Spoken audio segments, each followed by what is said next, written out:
Hello dear viewers, मैं Yahiya Khan your mathematics teacher स्वागत करता हूं आपका अपने यूट्यूब चैनल पर। तो आप आज का जो हमारा टॉपिक है वो है सरकम सेंटर ऑफ अ ट्राइंगल। तो आइए बात कर लेते हैं इसके बारे में। तो इसको समझने के लिए पहले हमें एक टर्म को समझना होगा, परपेंडिकुलर बाइसेक्टर। देखिए फुटर में मैंने इसको डिफाइन किया हुआ है, व्हाट इज परपेंडिकुलर बाइसेक्टर।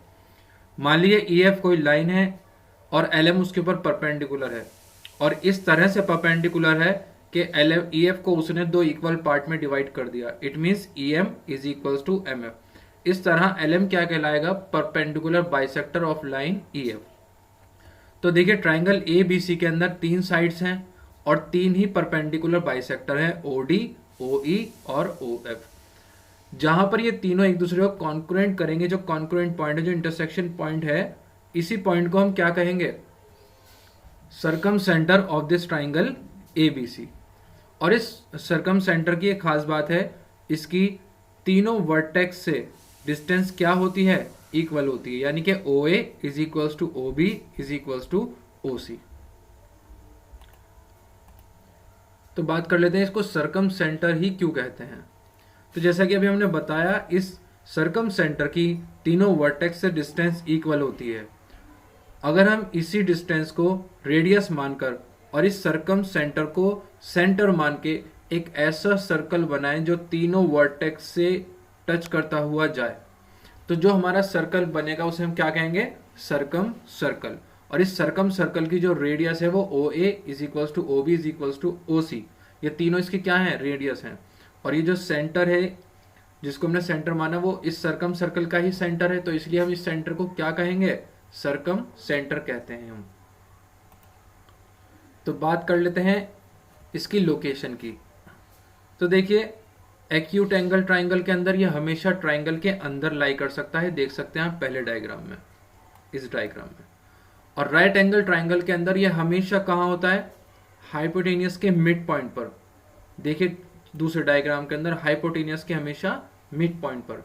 और ऑब्ट्यूस एंगल ट्राइंगल के अंदर ये हमेशा ट्राइंगल के बाहर हो सकता है, देख सकते हैं आप तीसरे डायग्राम में, इस वाले diagram.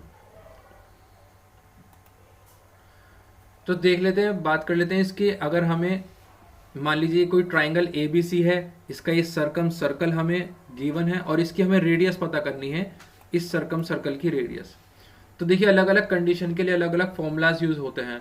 When angle N opposite side is given, मान लीजिए हमें ट्राइंगल का एंगल ए गिवन है और इसके सामने की साइड ए गिवन है, ये साइड गिवन है ए, तो हम फॉर्मूला क्या लगाएंगे? R is equal to A upon two sine A. मान लीजिए हमें एंगल बी गिवन है और उसके सामने की साइड गिवन है बी, तो फॉर्मूला क्या होगा? B upon two sine B. इसी तरह से अगर एंगल सी गिवन है और उसके सामने की साइड सी गिवन है, तो फॉर्मूला क्या होगा? R is equal to C upon two sine C. दूसरे नंबर पे क्या आता है? When all sides and area is given.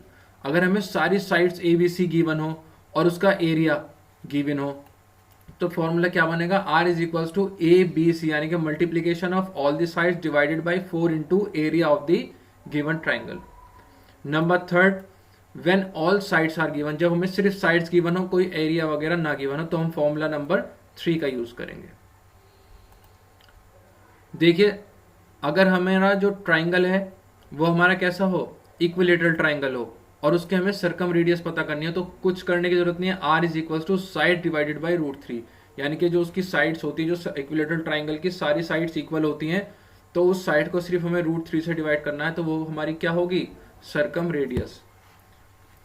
सरकम radius of a right angle triangle, ये हम पहले भी पढ़ चुके हैं। जो राइट एंगल ट्राइंगल होता है उसमें हाइपोटेनियस का जो मिड पॉइंट होता है, ये मिड पॉइंट, यही मिड पॉइंट क्या होता है? सरकम सेंटर होता है। तो इसलिए जो हमारी सरकम रेडियस बनी वो क्या बनी? हाइपोटेनियस का हाफ, यानी कि हाइपोटेनियस डिवाइडेड बाय 2। इस तरह से हम अलग अलग कंडीशंस के हिसाब से हमने 5 फॉर्मूले पढ़े, इन पांचों फॉर्मूलों का यूज करके हम सरकम रेडियस पता कर सकते हैं। Thank you.